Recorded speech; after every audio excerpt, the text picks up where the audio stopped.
জাহান্নামের আগুন কঠিন।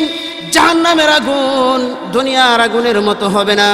দুনিয়ার আগুন হলো সোনালী কালার, লাল, কিন্তু জাহান্নামের আগুন হবে কালো কসকস। দুনিয়ার আগুনকে 1000 বছর জাল দিয়ে উত্তপ্ত করা হলে আগুনের কালার হলো সাদা, আবার যখন 1000 বছর জাল দেওয়া হলো এই জাহান্নামের আগুনের কালার হলো কালো। এই জাহান্নামের আগুন মানুষের শরীরের মধ্যে স্পর্শ করতে দেরি হবে, কলিজা পুড়ে ছাই হয়ে যাবে। দুনিয়ার আগুন স্পর্শ করলে হাতের চামড়া পড়ে যায়, কিন্তু জাহান্নামের আগুন সরাসরি কলিজার মধ্যে গিয়ে আঘাত করবে, কলিজা পুড়ে ছাই হয়ে যাবে। আল্লাহ নবী, বিশ্ব নবী বলেন, এরে মানুষেরা, জাহান্নামের আগুন বড় ভয়াবহ আগুন, জাহান্নামের শাস্তি বড় কঠিন শাস্তি।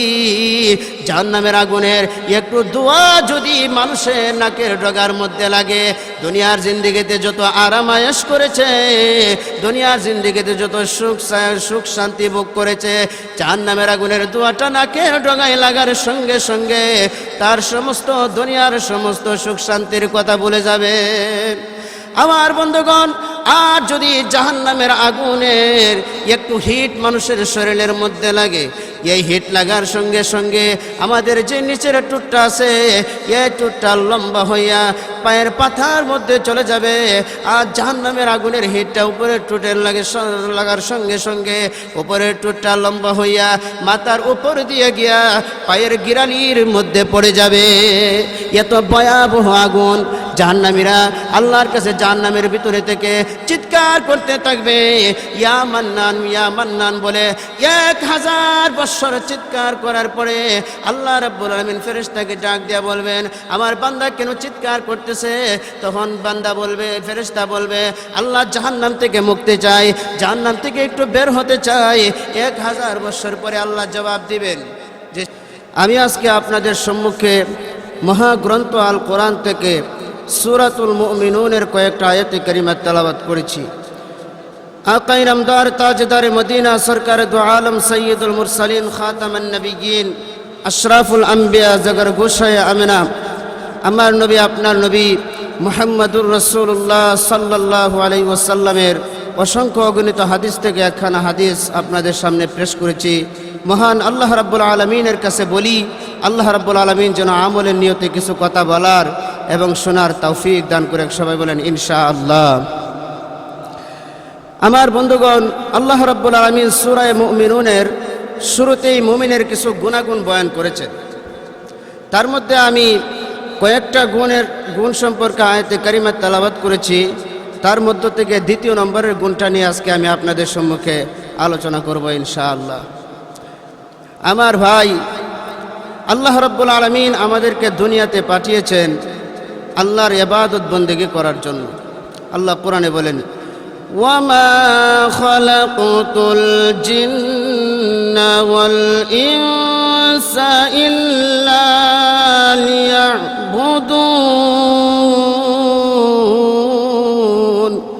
আল্লাহ রাব্বুল আলামিন বলেন, হে মানুষেরা এবং জিন, তোমাদেরকে আমি আল্লাহ রাব্বুল আলামিন ইবাদত বন্দেগী করার জন্য সৃষ্টি করেছি। আমার ভাই, মানুষকে এবং জিনকে আল্লাহ বানিয়েছেন ইবাদত বন্দেগী করার জন্য। আর যত 80,000 মাখলুকাত, 18,000 মাখলুকাত আমরা যাই বলি, এগুলাকে আল্লাহ রাব্বুল আলামিন জিন এবং ইনসানের খেদমতের জন্যই আল্লাহ রাব্বুল আলামিন বানিয়েছেন। আমার ভাই, আমরা মানুষ, আমাদেরকে আল্লাহ রাব্বুল আলামিন দুনিয়াতে পাঠাইছেন কিছু সরু সামান তৈরি করে নিয়ে যাওয়ার জন্য। কারণ এই দুনিয়াটা হচ্ছে আখিরাতের বাজার। এখান থেকে যদি আমরা সদাই করে নিয়ে যাই, সরু সামান তৈরি করে নিয়ে যাই, তাহলে কেবল আখিরাতের মধ্যে আমরা শান্তিতে থাকতে পারবো, আল্লাহর জান্নাতের মধ্যে আমরা থাকতে পারবো। তাই মানুষেরা ঈমান আনার পরপরই তাকে আল্লাহ রাব্বুল আলামিন যে আমল এর বিধান দিয়েছেন, যে আমল করার জন্য, সে আমলটা হচ্ছে নামাজ। আল্লাহ রাব্বুল আলামিন সূরাতুল মুমিনুনের মধ্যে ঘোষণা করেন, قد أفلح المؤمنون। আল্লাহ বলেন, সেসব মুমিনেরা সফল কাম হয়েছে, নিঃসন্দেহে মুমিনরা সফল কাম হয়েছে যারা তাদের নামাজের মধ্যে বিনয়ী। আল্লাযীনা হুম ফি সালাতিহিম খাশিউন। যারা তার নিজেদের নামাজের ব্যাপারে যত্নবান এবং বিনয়ী, তারা সফল কাম হয়ে গেছে। ওয়াল্লাযীনা হুম আনিল লাগযি মুরিদুন, যারা অহেতুক অযথা নিরর্থক কাজ থেকে মুখ ফিরিয়ে রাখে, তারাও সফল কাম হয়ে গেছে। এটা হচ্ছে মুমিনের 3 নম্বর গুণ। মুমিনের 4 নম্বরের গুণ হচ্ছে ওয়াল্লাযীনা হুম লিয-যাকাতি ফাঈলুন, যারা যাকাত আদায় করে। তো কয়েকটা গুণ আমি আপনাদের সম্মুখে উল্লেখ করেছি। আজকে আমি যে গুণটা নিয়ে আলোচনা করব সেটা হচ্ছে 2 নম্বর গুণ মুমিনের, সেটা হচ্ছে নামাজ। আমার বন্ধুগণ, হযরতে জিবরাইল আলাইহিস সালাম আল্লাহ নবী বিশ্বনবী রাহমাতুল লিল আলামিনের কাছে এসে হাজির হয়েছেন। এসে বলেন, ইয়া রাসূলুল্লাহ, ইয়া হাবিবাল্লাহ, আল্লাহ রাব্বুল আলামিন সালাম দিয়েছেন এবং বলেছেন আপনাকে আল্লাহ মানুষ এবং জিন জাতির জন্য নবী এবং রাসূল বানিয়ে পাঠিয়েছেন। আপনি তাওহীদ এবং রিসালাতের বাণী মানুষের কাছে পৌঁছায় দেন। সর্বপ্রথম জিবরাইলের মাধ্যমে আল্লাহ রাব্বুল আলামিন রাসূলকে ঈমান শিক্ষা দেওয়ার পরে যে আমলটা শিক্ষা দিয়েছেন সেটা হচ্ছে নামাজ। আল্লাহর পক্ষ থেকে সালাম দিয়া হযরতে জিবরাইল আলাইহিস সালাম জমিনের মধ্যে পা দিয়ে আঘাত করলেন। আঘাত করার সঙ্গে সঙ্গে জমিন থেকে একটা ঝর্ণা প্রবাহিত হলো। এই ঝর্ণা থেকে হযরতে জিবরাইল আলাইহিস সালাম ওযু করলেন। রাসূলকে বললেন আপনি ওযু করুন। ওযু করিয়া জিবরাইল নামাজের মধ্যে দাঁড়িয়ে গেলেন। রাসূলকে বললেন, ইয়া রাসূলুল্লাহ, আপনিও নামাজের মধ্যে দাঁড়িয়ে যান। ঈমানের পরপর সর্বপ্রথম নবীজিকে যে আমলটা শিক্ষা দেওয়া হয়েছে উম্মতের জন্য, সেটা হচ্ছে 5 ওয়াক্ত নামাজ। এই নামাজ নিয়ে যখন রাসূলুল্লাহ গৃহের দিকে ফিরতেছিলেন, বাড়ির দিকে ফিরতেছিলেন, তখন কিতাবের মধ্যে উল্লেখ করা হয় রাস্তার পাশের ঘাসপালাগুলি এবং পাথরগুলি রাসূলকে সালাম দিতে শুরু করেছে, আসসালামু আলাইকা ইয়া রাসূলুল্লাহ। এইভাবে রাসূলকে সালাম দিয়েছেন। আমার বন্ধুগণ, হাদিস শরীফের মধ্যে আসছে, ইন্না আফদালা আমালিকুমুস সালাম, সর্বাপেক্ষা উত্তম আমল হচ্ছে নামাজ। অন্যত্র হাদিস শরীফের মধ্যে আল্লাহ নবী সাল্লাল্লাহু আলাইহি ওয়াসাল্লাম বলেন, মান তারাকা সালাতান মুতাআম্মিদান ফাকাদ কাফারা, যে ব্যক্তি ইচ্ছাকৃতভাবে নামাজ ছেড়ে দেয় সে যেন কুফরিতে লিপ্ত হলো। এজন্য আমার ভাই, আমরা মুসলমান দাবি করি, আমরা ইমানদার দাবি করি, অথচ আল্লাহর যে ফরজ বিধান, সর্বপ্রথম যে আমলের দিকে মানুষদেরকে আল্লাহ রাব্বুল আলামিন হুকুম দিয়েছেন নামাজ, এই নামাজের মধ্যে আমাদের অনেক গাফলতি, অনেক অলসতার কারণে আমরা নামাজের মধ্যে আসি না। আমার ভাইরা বন্ধুরা, হযরতে আবু হুরায়রা রাদিয়াল্লাহু তাআলা আনহু থেকে হাদিস, রাসূল পাক সাল্লাল্লাহু আলাইহি ওয়াসাল্লাম বলেন, উম্মত, তোমাদের কারো বাড়ির পাশে যদি একটা নালা থাকে, একটা নদী থাকে, অথবা একটা পুকুর থাকে, আর এই পুকুরের মধ্যে কোনো ব্যক্তি দৈনিক 5 বার করে গোসল করে, তাহলে কি তার শরীরের মধ্যে কোনো ময়লা থাকতে পারে? সাহাবায়ে কেরাম আরজ করলেন, ইয়া রাসূলুল্লাহ, 5 বার করে যদি গোসল করে, ডলিয়ে ডলিয়ে গোসল করে, তাহলে তার মধ্যে কোনো ময়লা থাকতে পারে না। আল্লাহর রাসূল বলেন, আমার উম্মতেরা যদি 5 ওয়াক্ত নামাজ ঠিক মতো আদায় করে, ওয়াক্ত মতো 5 ওয়াক্ত নামাজ পড়ে, আমার উম্মতের মধ্যেও কোনো গুনাহ থাকতে পারে না। সুবহানাল্লাহ, সুবহানাল্লাহ।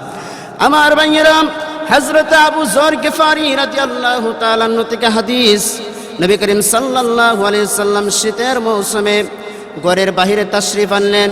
একটা গাছের মধ্যে, বৃক্ষের মধ্যে হাত রাখার সাথে সাথে বৃক্ষের পাতাগুলি ঝরঝর করে পড়তেছে। রাসূল বললেন, হে আবু যর, আবু যর গিফারি রাদিয়াল্লাহু তাআলা আনহু বললেন, লাব্বাইক ওয়া সাদাইক ইয়া রাসূলুল্লাহ, আমি উপস্থিত। আল্লাহ নবী বললেন, আবু যর, এই যে দেখো গাছের বৃক্ষে হাত রাখার সাথে সাথে গাছের পাতাগুলি যেভাবে ঝরঝর করে পড়তেছে, ঠিক তেমনি ভাবে আমার উম্মতেরা যদি 5 ওয়াক্ত নামাজ গুরুত্বের সহিত, 5 ওয়াক্ত নামাজ বিনয়ী ইনকিসারের সহিত আদায় করে, আমার উম্মতের শরীর থেকেও গাছের পাতার নেই গুনাহগুলি ঝরঝর করে পড়তে থাকে। সুবহানাল্লাহ। হাদিস শরীফের মধ্যে আসছে আল্লাহর নবী বলেন কুররাতু আইনি ফিস সালাহ, রাসূল বলেন আমার নয়ন মনের তৃপ্তি হচ্ছে নামাজ। আমার ভাইরা, এজন্য 5 ওয়াক্ত নামাজ আমাদেরকে আদায় করতে হবে। ইসলামের যে স্তম্ভ, ইসলামের যে খুঁটি, আল্লাহ রাসূল বলেন আস-সালাতু ইমাদুদ্দিন, নামাজ হচ্ছে দ্বীনের খুঁটি। ফামান আকামাহা ফাকাদ আকামাদ-দ্বীন, যে ব্যক্তি নামাজ ছেড়ে দিল সেজন্য দ্বীনের একটা খুঁটিকে সে ভেঙে ফেললো। ওয়ামান তারাকাহা, যে ব্যক্তি নামাজ পড়লো প্রতিষ্ঠা করলো সেজন্য দ্বীনকে প্রতিষ্ঠা করলো। ওয়ামান তারাকাহা ফাকাদ হাদামাদ-দ্বীন, আর যে ব্যক্তি নামাজ ছেড়ে দিল সেজন্য দ্বীনের খুঁটিকে সে ধ্বংস করে দিল। আমার বন্ধুগণ, এজন্য আমরা মুমিন, আমরা মুসলমান, 5 ওয়াক্ত নামাজ আমাদেরকে পড়তেই হবে। হযরত আলী রাদিয়াল্লাহু তাআলা আনহু বলেন, যদি আল্লাহর সঙ্গে কথা বলতে হয় সেজন্য নামাজ পড়ি, কারণ এই নামাজের মধ্যে আল্লাহর সঙ্গে কথা বলা যায়। এই আসমান, এই জমিন, আমার আপনার আসমান এবং জমিনের মাঝখানে যা কিছু আছে সব কিছুর একচ্ছত্র মালিক হলেন আল্লাহ রাব্বুল আলামিন। ওই আল্লাহ আমাদেরকে বলছেন, বান্দা, বান্দাবান্দি, তোমরা যদি আল্লাহর সঙ্গে কথা বলতে হয় তাহলে তোমরা 5 ওয়াক্ত নামাজ পড়ো। মানুষ যখন নামাজের মধ্যে আল্লাহু আকবারের ধ্বনি দিয়ে নামাজে দাঁড়িয়ে যায়, ওইটাকে আমরা বলি তাকবীরে তাহরিমা। এর অর্থ হলো দুনিয়ার সাথে মানুষের সম্পর্ক হারাম হয়ে যায়, অর্থাৎ দুনিয়ার সাথে আর কোনো সম্পর্ক থাকে না।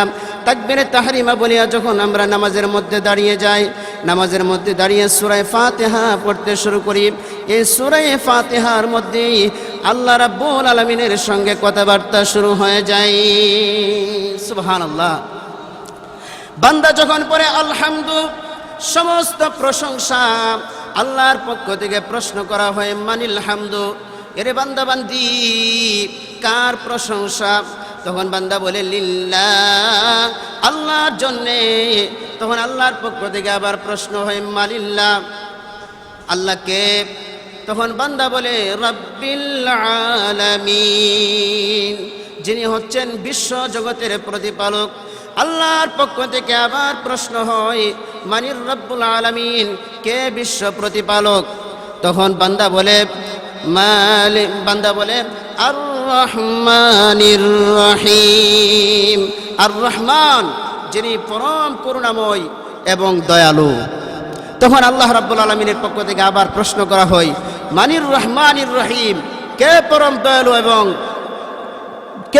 দয়ালু এবং করুণাময়? তখন বান্দা বলতে থাকে মালিকি ইয়াউমিদ্দিন, যিনি হচ্ছে বিচার দিনের মালিক। এইভাবে আল্লাহর সঙ্গে কথোপকথন হতে থাকে। আল্লাহর সঙ্গে সূরা ফাতিহার মধ্য দিয়ে নামাজের মধ্যে আল্লাহ এবং বান্দার মধ্যে কথাবার্তা শুরু হয়ে যায়। তখন আল্লাহ বলেন, বান্দা, আমি বিচার দিনের মালিক, এখন আমাকে বলো তুমি কি চাও? এবং বান্দা একথা বলতে থাকে ইয়াকা না'বুদু ওয়া ইয়াকা নাস্তাঈন, আল্লাহ একমাত্র তোমারই ইবাদত করি এবং তোমার কাছে সাহায্য চাই। তখন আল্লাহ বলেন, কি চাও বান্দা? তখন বান্দা বলে ইহদিনাস সিরাতাল মুস্তাকিম, আল্লাহ আমাকে সহজ সরল সঠিক পথ দেখান। তখন আল্লাহ বলে, সহজ সরল সঠিক পথ কোনটা? সিরাতাল্লাযীনা আন'আমতা আলাইহিম, আল্লাহ যাদের উপরে আপনি নিয়ামত বর্ষণ করেছেন, আপনার দয়া প্রদর্শন করেছেন, তাদের দলভুক্ত আমাদেরকে করেন। তারা কারা? মিনান নাবিয়্যিন ওয়াস-সিদ্দীকিন ওয়াশ-শুহাদা ওয়াস-সালিহিন, নবীগণ, সিদ্দিকগণ, শুহাদায়ে কেরামগণ, নেককার ব্যক্তিদের অন্তর্ভুক্ত আমাদেরকে করুন। গায়রিল মাগদুবি আলাইহিম ওয়ালাদ-দাল্লিন, প্রত্যষ্ট লোকদের অন্তর্ভুক্ত আমাদেরকে আল্লাহ করেন না। ইহুদি, নাসারা, মুশরিক, এই সমস্ত বেঈমানদের অন্তর্ভুক্ত, মুনাফিকদের অন্তর্ভুক্ত আমাদেরকে আপনি করেন না। এইভাবে সূরা ফাতিহার মধ্যে আল্লাহর সঙ্গে কথোপকথন হতে থাকে, আল্লাহর সঙ্গে বান্দার কথাবার্তা চলতে থাকে। আমার বন্ধুগণ, নামাজ যদি আমরা পড়ি, 5 ওয়াক্ত নামাজ পড়ি, তাহলে দুনিয়াতেই তাকে আল্লাহ রাব্বুল আলামিন 5টা পুরস্কার দিবেন। কয়টা পুরস্কার দিবেন? 5টা পুরস্কার। 1 নম্বরের পুরস্কার হলো আল্লাহ রাব্বুল আলামিন দুনিয়াতে তার রুজি রোজগারের মধ্যে বরকত দান করে দিয়ে জীবনের সংকীর্ণতা দূর করে দিবেন। 2 নম্বরের পুরস্কার হলো আল্লাহ রাব্বুল আলামিন কবরের আযাব মাফ করে দিবেন। 3 নম্বরের পুরস্কার হলো কাল কিয়ামত আল্লাহ রাব্বুল আলামিন ডান হাতের মধ্যে তার আমলনামা দিয়ে দিবেন। সুবহানাল্লাহ। 4 নম্বরের পুরস্কার হলো আল্লাহ রাব্বুল আলামিন ফুল সিরাত যে ব্রিজটাকে আল্লাহ বিজলির আকারে পার করে দিবেন। 5 নম্বরের পুরস্কার হলো যে ব্যক্তি 5 ওয়াক্ত নামাজ গুরুত্বের সহিত পড়বে, একমাত্র আল্লাহকে রাজি খুশি করার জন্য পড়বে, তাকে আল্লাহ বিনা হিসাবে জান্নাত দিয়ে দিবেন। সুবহানাল্লাহ। আর যারা 5 ওয়াক্ত নামাজ ঠিকমতো পড়বে না তাদের দুনিয়াতেই 5টা শাস্তি। 1 নম্বর হলো রুজি রোজগারের মধ্যে বরকত উঠে যাবে। লক্ষ লক্ষ টাকা সে ইনকাম করবে, কোনো বরকত পাবে না। কারণ এক ব্যক্তি 1,20,000 টাকা বেতন পায়, কিন্তু সে নামাজ পড়ে না, আল্লাহর দ্বার দাঁড়ে না। দেখা গেল যে তার এমন এক অসুস্থ হয়েছে, তখন তার এক একটা ইঞ্জেকশন 4টা ইঞ্জেকশন লাগে মাসে। এক একটা ইঞ্জেকশনের দাম ধরেন 30,000 টাকা। তাহলে 30-এর 90,000 আর ওই দিক দিয়ে হলো আরও 30,000, 1,20,000 টাকার ইঞ্জেকশন তার চলে যা এ ওষুধে তুলে দেয়। অথচ দেখা গেছে সে যে 1,20,000 টাকা বেতন পায়, কিন্তু তার সংসারের মধ্যে টানা হেসরা টিকে থেকে যায়, বরকত উঠে গেছে। 2 নম্বর হলো সে যখন আল্লাহর কাছে দোয়া করে সেই দোয়া কবুল হবে না। 3 নম্বর তার জন্য যদি কোনো নেককার ব্যক্তি দোয়া করে সেই নেক দোয়াও কবুল হবে না, নেককারের দোয়াও কবুল হবে না। 4 নম্বর হলো সে অন্য যত নেক কাজ করবে সেই নেক কাজও কবুল হবে না। কারণ ইমানের পরপরই সর্বপ্রথম যে ইবাদত সেটা হচ্ছে নামাজ। এই নামাজ না থাকার কারণে তার অন্য নেক কাজ পর্যন্ত কবুল হচ্ছে না। আমার ভাইয়েরা, আল্লাহ রাব্বুল আলামিন কোরআন শরীফের মধ্যে বলেন জাহান্নামীরা মানুষদেরকে বলতে থাকবে, জাহান্নামীরা কিসের জন্য তারা জাহান্নামের মধ্যে যাবে? মা সালাকাকুম ফি সাকার ক্বালু লাম নাকু মিনাল মুসাল্লিন ওয়া লাম নাকু নুতঈমুল মিসকিন। জাহান্নামীদেরকে জিজ্ঞাসা করা হবে, এরে জাহান্নামীরা তোমরা কেন জাহান্নামের মধ্যে আসছো? তোমাদের কাছে কি কোনো রাসূল যায় নাই? তোমাদের কাছে কি কোনো নবী যায় নাই? তোমাদের কাছে কি আলেম উলামারা আল্লাহর কোরআনের বিধানগুলো তোমাদের কাছে বলে নাই? জাহান্নামীদেরকে জিজ্ঞাসা করা হবে কোন জিনিস তোমাদেরকে জাহান্নামের মধ্যে নিক্ষেপ করলো? তখন জাহান্নামীরা জবাব দিবে, ক্বালু লাম নাকু মিনাল মুসাল্লিন ওয়া লাম নাকু নুতঈমুল মিসকিন।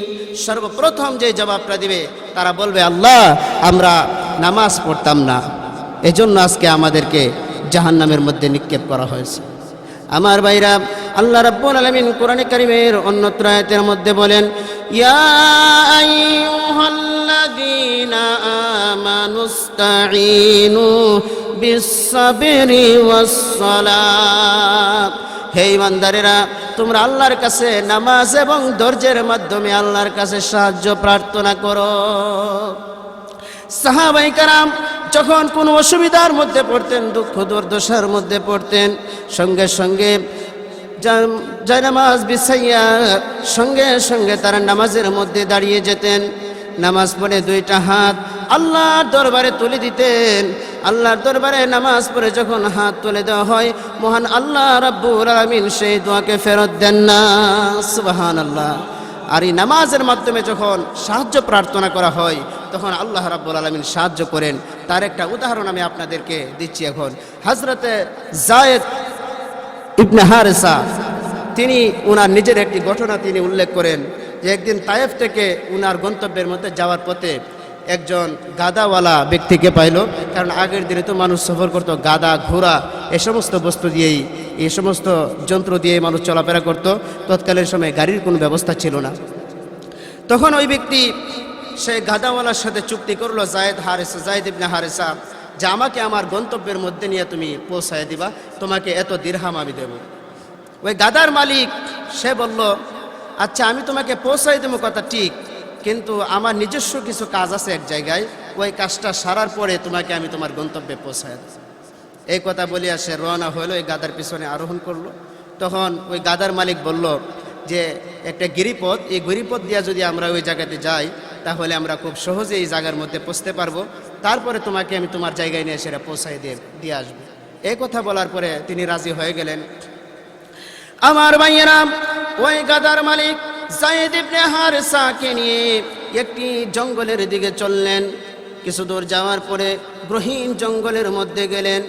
যাওয়ার পরে ওই গাধার মালিক একটা তরবারি, তার খাপ থেকে একটা তরবারি বের করে তার সামনের দিকে অগ্রসর হলেন তাকে হত্যা করার জন্যে।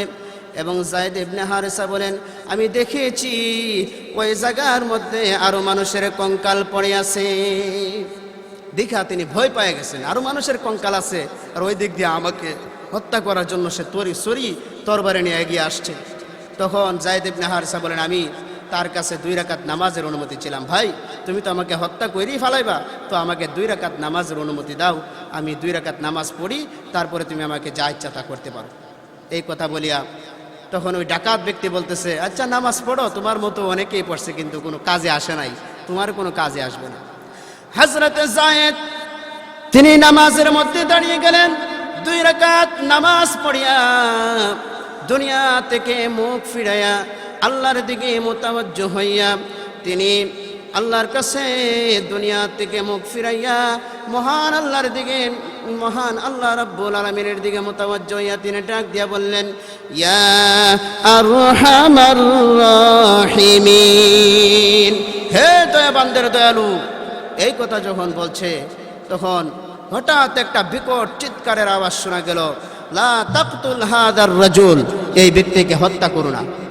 তখন ডাকাত ব্যক্তি তিনি পেরেশান হয়ে গেলেন যে এদিক সেদিক তো কোনো মানুষ নাই, ডানে তাকায় বামে তাকায় কোনো মানুষ নাই, এখানে তো শুধু যায়েদ আর এই ডাকাতি আছে। তখন সে এদিক সেদিক তাকায়া সে একটু, যখন এই বিকট আওয়াজ হচ্ছে তখন সে একটু সামনের পিছন দিকে হইটা গেল। আবার কিছুক্ষণ পরে তরবারি নিয়ে তাকে হত্যা করার জন্য সামনের দিকে অগ্রসর হলে আবার একটি গায়েব থেকে বিকট আওয়াজ হলো, লা তাকতুল হাজার রাজুল, এই ব্যক্তিকে হত্যা করো না। তখন ডাকাত ব্যক্তি ঘাবড়ে গেল, কে আওয়াজ দেয়, ডানে তাকায় বামে তাকায় কোনো মানুষ দেখা যায় না। তখন সে আবার দ্বিতীয়বারের মতো পিছন দিকে হটে গেল।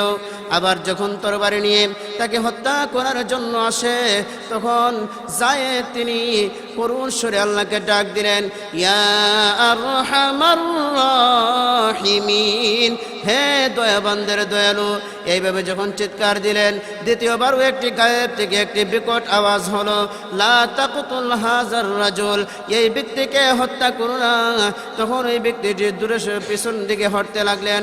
আমার বন্ধুগণ, তৃতীয়বারের ডাকের মাথায় একজন ব্যক্তি অশ্বারোহী ঘোড়ার মধ্যে সওয়ার হইয়া একটি তরবারি নিয়া সে সামনের দিকে এসে ওই ডাকাত ব্যক্তিকে মুহূর্তের মধ্যে হত্যা করে ফেলল।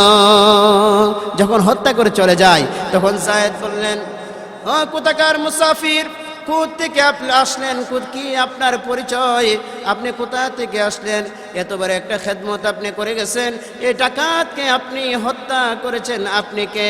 তখন ওই মুসাফির ব্যক্তি বললেন, আরে যায়েদ, তুমি যখন 2 রাকাত নামাজ পড়িয়া আল্লাহর কাছে 2টা হাত উঠায় দিছো, উঠায় যখন তোমার বিপদের সময়ে ইয়া আরহামার রাহিমিন বলে তুমি ডাক দিয়েছো, প্রথমবার যখন তুমি ডাক দাও তখন আমি ছিলাম 7ম আসমানের মধ্যে, 7ম আসমান থেকে আমি দ্বিতীয়বার যখন তুমি ডাক দাও তখন আমি 2য় আসমানের মধ্যে চলে আসি, তৃতীয়বার যখন তুমি দুনিয়া থেকে মুখ ফিরাইয়া একমাত্র আল্লাহর দিকে মুতাওয়াজ্জহ হইয়া ইয়া আরহামার রাহিমিন বলিয়া চিৎকার দিয়েছো, তখন আমি জমিনের মধ্যে এসে এই দুরাচার ডাকাতকে আমি শায়েস্তা করে দিয়েছি। আমার বন্ধুগণ, আমাদের বিপদ আপদের মুহূর্তে নামাজ পড়িয়া যখন আল্লাহর কাছে হাত উঠায় দেওয়া হবে, মহান আল্লাহ রাব্বুল আলামিন আমাদের দোয়াকে মঞ্জুর করবেন। সুবহানাল্লাহ। এজন্য নামাজ আমাদের 5 ওয়াক্ত পড়তে হবে। যেই ব্যক্তি 1 ওয়াক্ত নামাজ সারা নাম শুধু কাজা করে তাকে 80 হুব্বা জাহান্নামের আগুনে জ্বলতে হবে। 80 হুব্বা, কোন গবেষকগণ বলছেন যে 2,88,00,000 বৎসর। তো 2,88,00,000 বৎসরও না, এর চাইতে আরো বেশি হবে। 80 হুব্বা এর পরিমাণ কত, এটা কোনো ক্যালকুলেটর এবং কম্পিউটার ল্যাপটপ দিয়ে তার কোনো হিসাব করা যাবে না। এত বেশি পরিমাণ সময় জাহান্নামের আগুনের মধ্যে জ্বলতে হবে। শুধু এক ওয়াক্ত নামাজ যদি আমরা কাজা করি, তাহলে আমার ভাইরা, যদি কেউ নামাজ নাই পড়ে, নাই সাইরা দেয়, একবারে সাইরা দেয় নামাজ, তাহলে তার কতটুকু জাহান্নামের আগুনের মধ্যে জ্বলতে হবে। এবার আপনারা চিন্তা করুন, জাহান্নামের আগুন কঠিন, জাহান্নামের আগুন দুনিয়ার আগুনের মতো হবে না। দুনিয়ার আগুন হলো সোনালী কালার, লাল, কিন্তু জাহান্নামের আগুন হবে কালো কসকস। দুনিয়ার আগুনকে 1000 বছর জাল দিয়ে উত্তপ্ত করা হলে আগুনের কালার হলো সাদা, আবার যখন 1000 বছর জাল দেওয়া হলো, এই জাহান্নামের আগুনের কালার হলো কালো। এই জাহান্নামের আগুন মানুষের শরীরের মধ্যে স্পর্শ করতে দেরি হবে, কলিজা পুড়ে ছাই হয়ে যাবে। দুনিয়ার আগুন স্পর্শ করলে হাতের চামড়া পড়ে যায়, কিন্তু জাহান্নামের আগুন সরাসরি কলিজার মধ্যে গিয়ে আঘাত করবে, কলিজা পুড়ে ছাই হয়ে যাবে। আল্লাহ নবী, বিশ্ব নবী বলেন, এরে মানুষেরা, জাহান্নামের আগুন বড় ভয়াবহ আগুন, জাহান্নামের শাস্তি বড় কঠিন শাস্তি। জাহান্নামের আগুনের একটু দোয়া যদি মানুষের নাকের ডগার মধ্যে লাগে, দুনিয়ার জিন্দেগিতে যত আরাম আয়েশ করেছে, দুনিয়ার জিন্দেগিতে যত সুখ শান্তি ভোগ করেছে, জাহান্নামের আগুনের দোয়াটা নাকের ডগায় লাগার সঙ্গে সঙ্গে তার সমস্ত দুনিয়ার সমস্ত সুখ শান্তির কথা ভুলে যাবে। আমার বন্ধুগণ, আর যদি জাহান্নামের আগুনের একটু হিট মানুষের শরীরের মধ্যে লাগে, এই হিট লাগার সঙ্গে সঙ্গে আমাদের যে নিচের টুটটা আছে, এই টুটটা লম্বা হইয়া পায়ের পাথার মধ্যে চলে যাবে। আর জাহান্নামের আগুনের হিটটা উপরের টুটের লাগার সঙ্গে সঙ্গে উপরের টুটটা লম্বা হইয়া মাথার উপর দিয়ে গিয়া পায়ের গিরালির মধ্যে পড়ে যাবে। এত ভয়াবহ আগুন। জাহান্নামীরা আল্লাহর কাছে জাহান্নামের ভিতরে থেকে চিৎকার করতে থাকবে, ইয়া মান্নান, ইয়া মান্নান বলে। 1000 বছর চিৎকার করার পরে আল্লাহ রাব্বুল আলামিন ফেরেশতাকে ডাক দিয়া বলবেন, আমার বান্দা কেন চিৎকার করতেছে? তখন বান্দা বলবে, ফেরেশতা বলবে, আল্লাহ জাহান্নাম থেকে মুক্তি চাই, জাহান্নাম থেকে একটু বের হতে চাই। 1000 বছর পরে আল্লাহ জবাব দিবেন যে সে কিসের জন্য কান্দে, কিসের জন্য চিৎকার করতেছে? বলা হবে, আল্লাহ ক্ষুধা লেগেছে, পানির পিপাসা লেগেছে, একটু পানির ব্যবস্থা করে দাও। আল্লাহ রাব্বুল আলামিন একটু খানার ব্যবস্থা করো। আমার বন্ধুগণ, জাহান্নামীদেরকে কি খানা দেওয়া হবে? তাফসীরের কিতাবের মধ্যে উল্লেখ করা হয় তাদেরকে জাক্কুম খাবার দেওয়া হবে। এই জাক্কুম খাবারের বিশেষণ হলো, জাক্কুম খাবারের বৈশিষ্ট্য হলো, এই ফলটা হবে কাঁটাযুক্ত। জাহান্নামীরা খিদার কারণে, প্রচণ্ড খিদা, এই খিদার কারণে জাক্কুম ফলটা নিয়ে খাবার জন্য সে প্রস্তুত হয়ে যাবে। জাক্কুম ফলটা যখন তার মুখের ভিতরে দিবে, সঙ্গে সঙ্গে গলার মাঝখানে গিয়ে কাঁটাগুলি চতুর্দিকে ছিদ্রান্বেষণ হয়ে যাবে, চতুর্দিকে বিদ্ধ হয়ে যাবে। আবার চিৎকার দিতে থাকবেন, আল্লাহ ক্ষুধা লেগেছে, আল্লাহ খাবার চেয়েছে, আল্লাহ জাক্কুম ফল দিয়েছ, এখন তো আরো কষ্ট বেড়েছে, আমাদের গলার মধ্যে কাঁটাগুলো বিদ্ধ হয়ে আছে। রব্বুল আলামিন একটু পানির ব্যবস্থা করো, হে একটু পানি পান করব। জাহান্নামীদেরকে কি পানি দেওয়া হবে? ইল্লা হামিমাও ওয়া গাসসাকা, গাসসাকা দেওয়া হবে তাদেরকে। গাসসাকাহের বিশেষণ হলো এমন পানি, জাহান্নামীরা পরে পরে যখন তাদের রক্ত পুষগুলা ডিম দিয়ে যাইতে থাকবে, এই রক্ত পুষগুলাকে একটা মগের মধ্যে করে যখন তার সামনে এনে উপস্থিত করা হবে, এত গরম, এত উত্তপ্ত, যখন তার সামনে আনা হবে, চেহারা যখন পানি পান করার জন্য এই পানির পাত্রটা চেহারার সামনে আনবে, সঙ্গে সঙ্গে চেহারার সমস্ত গোশতগুলা খুলে খুলে পড়ে যাবে। এরপরেও পানির পিপাসার যন্ত্রণায় এই পানিটাকে সে খাওয়ার জন্য প্রস্তুত হয়ে যাবে। যখন ভিতরে এ পানি ঢালবে, এ গরম পানি যখন ভিতরে দেবে, ভিতরে দেওয়ার সঙ্গে সঙ্গে ভিতরের সমস্ত নারী বুড়ি যা কিছু আছে সবগুলা পায়খানার রাস্তা দিয়ে বের হয়ে যাবে। আমার বন্ধুগণ, তো জাহান্নামের আগুন কত কঠিন। যদি কেউ এক ওয়াক্ত নামাজ কাজা করে 80 হুপ্পা জাহান্নামের আগুনে জ্বলতে হবে। কারো কি ক্ষমতা আছে একদিন জাহান্নামের আগুনে জ্বলার? কারো ক্ষমতা নাই। এজন্য আমরা ভাই, আমরা ইমানদার, আমরা মুমিন মুসলমান, আমরা 5 ওয়াক্ত নামাজ আমরা ওয়াক্ত মতো গুরুত্বের সহিত, বিনয়ের সহিত আমরা 5 ওয়াক্ত নামাজ পড়ি। আমার বন্ধুগণ, হাদিস শরীফের মধ্যে আসছে, আল্লাহ নবী বলেন যারা মসজিদের মধ্যে আসে না, রাসূলুল্লাহ বলেন আমার মন চাই ওই সমস্ত মহল্লার ভিতরে ঢুকে, ওই সমস্ত বাড়ি ঘরের মধ্যে ঢুকে তাদের ঘরগুলোকে আগুন জ্বালায় দিতে। যদি নারী এবং শিশু বাচ্চারা না থাকতো তাহলে আমি সাহাবীদেরকে অর্ডার দিয়া ওই সমস্ত বাড়ি ঘরগুলোকে আগুন দিয়ে জ্বালায়া নিষ্পৃষিত করে দিতাম। কত বড় ওয়াঈদ, কত বড় ধমক দেওয়া হচ্ছে বেনামাজিদের প্রতি। এজন্য ভাইরা, আমরা মুমিন মুসলমান, আমরা রাসূলুল্লাহর উম্মত, আমরা যদি রাসূলুল্লাহর শাফাআত পেতে চাই, আমরা যদি জান্নাত পেতে চাই, তাহলে আমাদেরকে 5 ওয়াক্ত নামাজ আমাদেরকে পড়তে হবে। যেই সূরা আমি তেলাওয়াত করেছিলাম, আল্লাহ বলছেন قد أفلح المؤمنون الذين هم في صلاتهم خاشعون। মুমিনরা সফল কাম হয়েছে যারা নামাজের মধ্যে যত্নবান এবং বিনয়ী। আল্লাহ পাক আমাদেরকে 5 ওয়াক্ত নামাজ জামাতের সহিত আদায় করার তৌফিক দান করুক। সবাই বলে আমিন। ওয়া আখিরু দাওয়ানা আলহামদুলিল্লাহি।